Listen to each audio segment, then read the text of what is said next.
வணக்கம். நாடு முழுவதும் நீட் மறுதேர்வு ஜூன் 21ஆம் தேதி நடைபெறும் என தேசிய தேர்வு முகமை அறிவித்திருக்கிறது.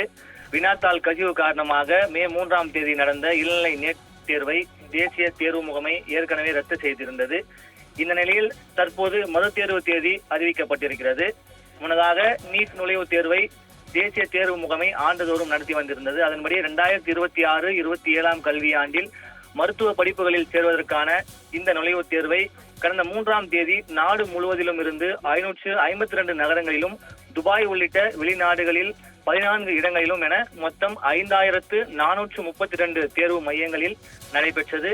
இந்த நீட் தேர்வை நாடு முழுவதும் சுமார் 22,80,000 மாணவ மாணவிகள் எழுதியிருந்தார்கள்.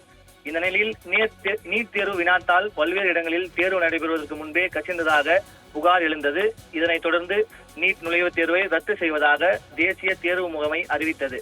இதற்கான மறுதேர்வுக்கு மாணவர்கள் புதிதாக விண்ணப்பிக்க தேவையில்லை என்றும், கூடுதல் கட்டணம் எதுவும் கட்ட தேவையில்லை என்றும் தெரிவிக்கப்பட்டிருந்தது. மேலும் நீட் தேர்வுக்காக மாணவர்கள் ஏற்கனவே கட்டிய தேர்வு கட்டணமும் திரும்பி வழங்கப்படும் என்றும் அறிவிக்கப்பட்டிருந்தது. இந்நிலையில் இளநிலை மருத்துவ படிப்புகளுக்கான நீட் மறுதேர்வு ஜூன் 21ஆம் தேதி நடைபெறும் என தேசிய தேர்வு முகமை அறிவித்திருக்கிறது. முன்னதாக வினாத்தாள் கசிவு விவகாரம் நாடு முழுவதும் பெரும் கொந்தளிப்பை ஏற்படுத்தியிருந்தது.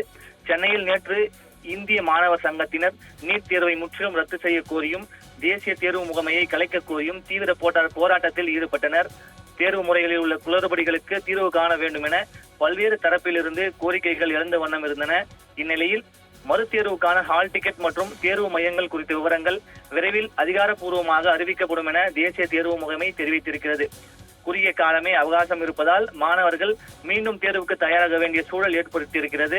இந்நிலையில் முறைகேடுகளின்றி எதிர்வரும் தேர்வை நடத்த அனைத்து பாதுகாப்பு நடவடிக்கைகளும் எடுக்கப்பட்டுள்ளதாகவும் தேசிய தேர்வு முகமை உறுதியளித்துள்ளது.